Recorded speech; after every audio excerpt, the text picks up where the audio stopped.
My favorite thing about NPCs is when they come onto my page and they're like, oh my gosh, you guys are so fear-based. Conspiracy theorists are all about fear-based. It's like, knowledge isn't fear-based.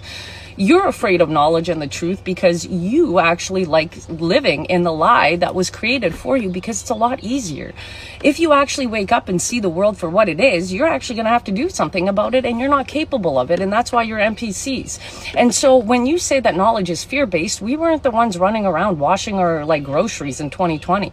We weren't the ones driving around with masks and gloves on while we were alone in our vehicles. We weren't the ones, jerking off with condoms when we were by ourselves, just to prevent pregnancy, which is pretty much what you guys were doing with the whole mask and the glove thing alone in your vehicles. But hey, whatever. Then remember when the government was like, hey, take this thing, and you guys were healthy, and then you started getting sick, and the government's like, that means it's working? Yeah, I used my knowledge to be like, no, that's not how that works, right? And then I didn't get it, and I don't regret it one bit.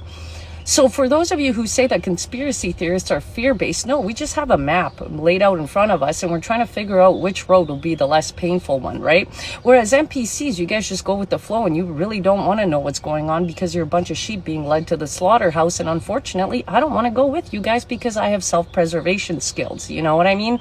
And I totally understand that you're deflecting the fear of the truth onto those of us who speak about it because you can't handle it as a weak human being. So in your mind, it's so much easier to just live in a world of, play pretend and delusions and, whatever. But that's not who we are. So if you think that the truth is based in fear, that's because you're afraid of it, not the rest of us. I find truth and knowledge actually very empowering because then it doesn't make me act like a complete insane sheep when poop hits the fan.